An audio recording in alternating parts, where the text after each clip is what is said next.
Morning. So I'm filming this after the section where I was changing the UV bulb in the Evolution Aqua 55 UV unit, and I'd cracked the glass, I'd cracked the crystal. So I'd bought another crystal, put the new bulb in and cracked the second crystal, which then I thought was okay. It wasn't. Let water in, it blew the fuse. So yeah, I bought another bulb, and I thought that the bulb would be, because it was only in a week, thought the bulb would be okay, and I was hoping the bulb was okay, so I bought a third bulb, and if all's well, I'll have a spare bulb for next year. Job's a good one. Took it out, the bulb was corroded, so I'd come up with a plan to make it easier. And that alarm is my water test, so I come up with a plan. Rather than trying to feed the bulb into the crystal tube while it was in situ, I'd put the two together, which was easier on a flat surface because the tolerance is so low, which you'll see in the video, and then put the two units together into the sleeve. So I did that, I got it in, but there was a little bit of water in the tube, and I thought, it's not flooded, you know, it'll evaporate with the heat of the bulb, and it didn't, it blew it. So I'm going to do it again, but what I'm going to do this time is what I don't think I've explained in the first videos, is the return to the pond. Rather than take the pond level below the return, I actually sort of tried to plug the hole. So what I'm going to do this time is take the pond level below the return, which should then make the then I can empty the water out the filter a little bit, so it'll take the water level hopefully below the two tubes that feed the UV. So we'll see if that works.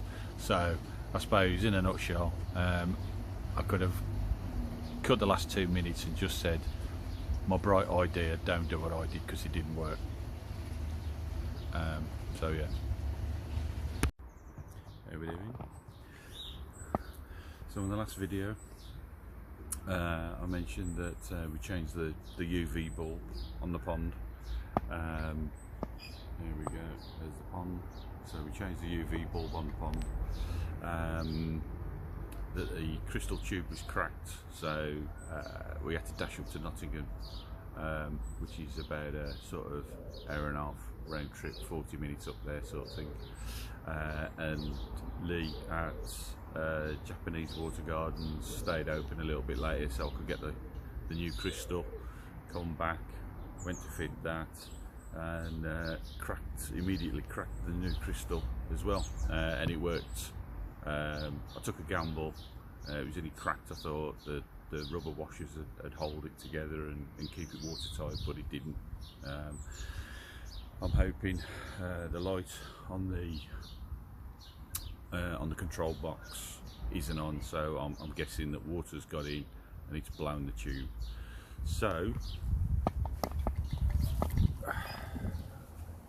new bulb, new crystal. So what I'm going to do is I'm going to refit this and hopefully show you along the way, and if that can save you sort of 20-25 quid in not cracking your crystal tubes, then at least someone will benefit from something. And if the bulb's okay and it works, that's great. I've got a brand new bulb for next year. So yeah, I'll crack you on. So you've got the Evo 55 watt, and on the end you've got a black cap that basically is just there to cover the electrics and keep the electrics away from water, coming more or less from the outside element, not from the pond. Then you've got a sort of securing, I'd say it's nylon, white nylon, that screws onto just there, and you can see that there's just you can see there's been some water ingress. You can just see the crack there, and you've got exactly the same setup on this side there. So loosen those off, make sure you don't lose any of your washers. You've got a flat washer there that secures onto there, and then you've got a round O-ring that fits on the tube there. So let's get it out and see what we've got. Right, so now I've got the tubes out and the bulb. The bulb is wet, so there's water in, definitely water inside the tube. And there is the crack, and you can see where the ring was just there. Yeah. In a sense, the problem is that we've got the return pipe just going back up there, and some of the rubber liner, sort of off-cut of the rubber liner behind the pond that we left, and it's just sort of, it's bumping into the line, so you adjust the angle of it to do. What I should do is you need to get that perfectly straight to go into that tube, and what it is the tube's in, then you fit the bulb, but the tolerance between the bulb and the tube is tight, and these are as I've learned to my detriment, these are unforgiving. So, but the bulb looks okay, all being well. Give it a dry off, see how we get on. And yeah, so what I'm thinking is I'm going to fit the bulb, the new bulb, into the tube, and then run the, although a bit of water does come out of there, but as long as the end, I'm thinking fit the bulb in the tube and then put the whole assembly straight into the UV. Water quality, I keep saying water quality, but the clarity has gone down. It's only sort of been off sort of just over a week, so yeah, catch you in a bit. So there you can see what tolerance you've got between the bulb and the crystal tube. I'm not looking forward to this bit, it's stressing me out. You know, if it's going to cost you sort of whatever it is, 20 quid for the bulb and 20-25 quid for the crystal every year, but it's just stressing me out now. So why is nothing ever simple? Oh, changing the bulb on a pond, it's a 10-minute job, 5-minute job. No, it's not. Look at that. Now, I know things rust in water, but the pin on the bulb, a brand new bulb that was in the pond for maximum 2 weeks, has corroded and the pin's come off. So that bulb is no good, so good call to get another bulb. Do you know what I mean?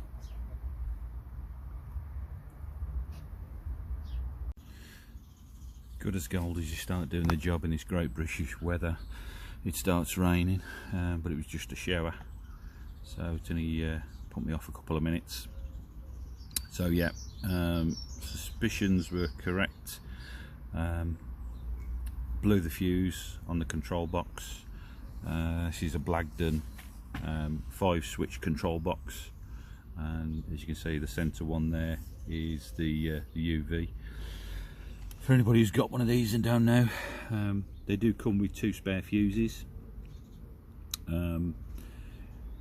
Depending on the switch, it's either a 5 amp or a 1.5 amp, and they give you a 5 amp fuse, spare fuse, and a 1.5 spare fuse.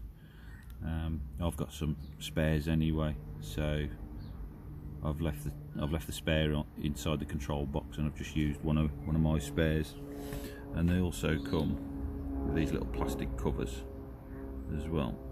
So if I can get that on with one-handed. Fuses are quite tight to get out as well. I mean, there's not a lot of room in this control box. So I had to use a pair of fox nose pliers and broke the fuse, which I suppose in theory fuse has gone anyway, don't matter if you break it or not. But if I'm going to do this, right, come on baby.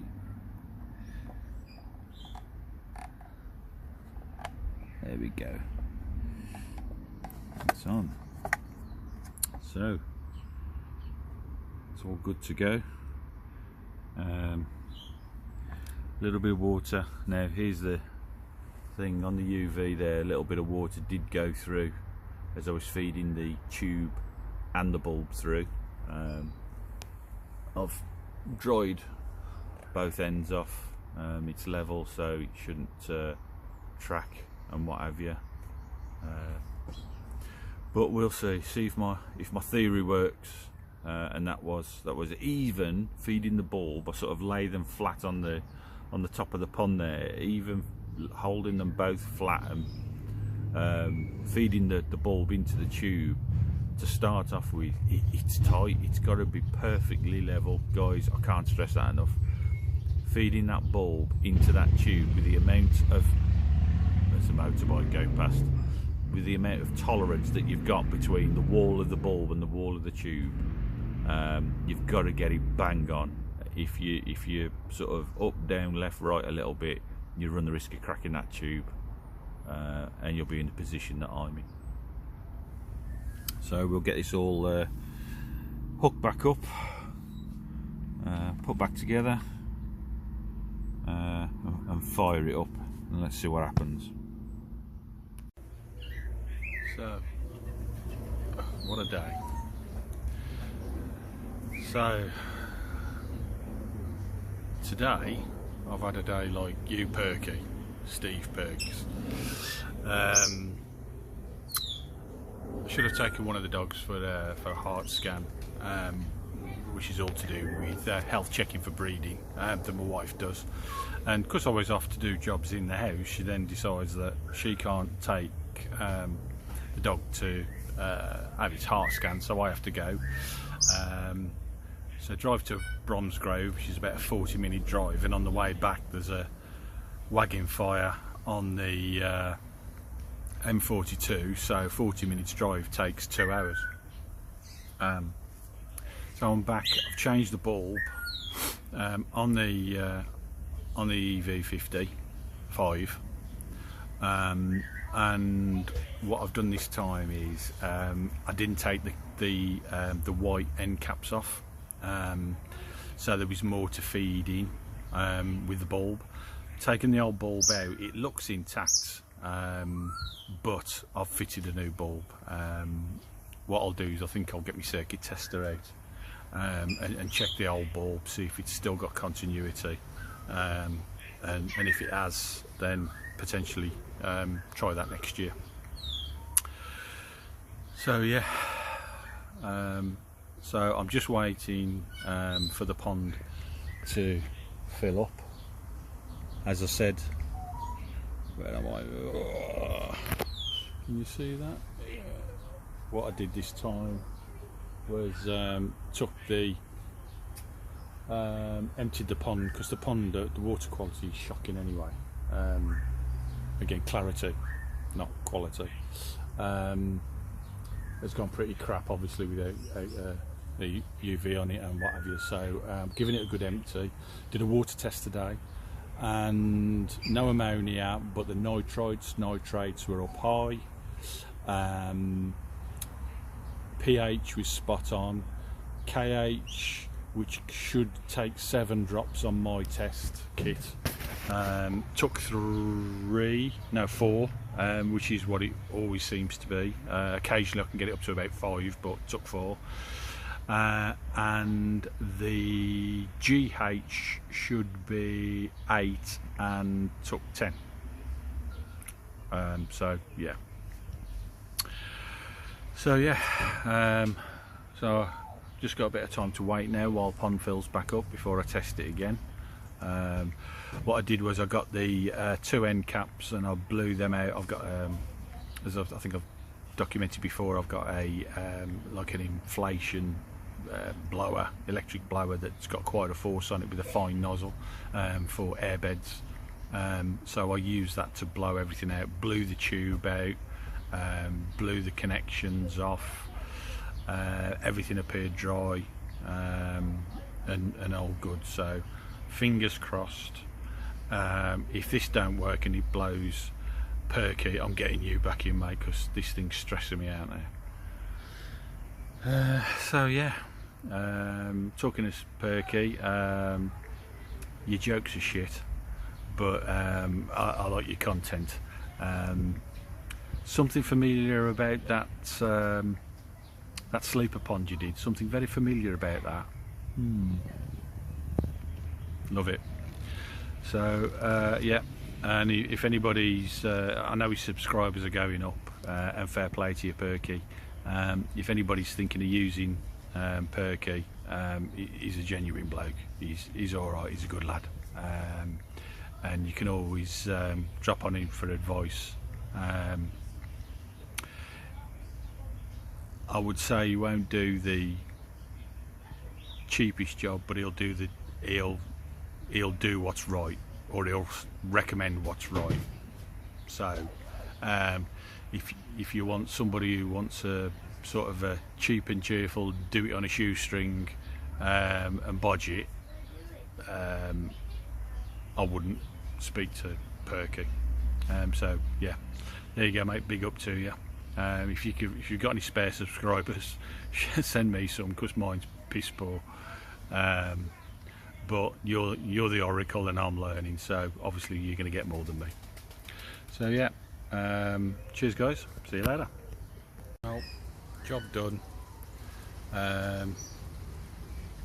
Drained the pond, drained 6,000 litre pond. I drained about just over 1,000 litres out the pond to take it below the return.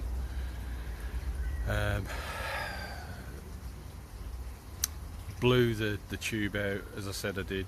Blew that out. Blew the what's the names out. Fitted it. Changed the fuse. Filled it back up. Everything's working. Hit the button for the UV. It's blew the fuse. So did what I said. Rang Perky. Koi Services, he rang me, he left a voicemail, he rang me back within about 20 minutes. Fair play to the bloke, he just literally got in as it goes. And he sort of, he identified the problem. He says, when you blew the fuse the first time, more than likely you've blew the ballast. So, true to my word, I said, I've had enough, mate, it's stressing me out now, you can do it. So he's going to try and fit me in with all you subscribers and pond keepers that he's doing work for. He's strapped out, but he's going to try and come over the weekend for me, so I appreciate that. He's going to try and pick a ballast up and come over and fit it for me, so I appreciate that, mate. So yeah, that's it. Cheers.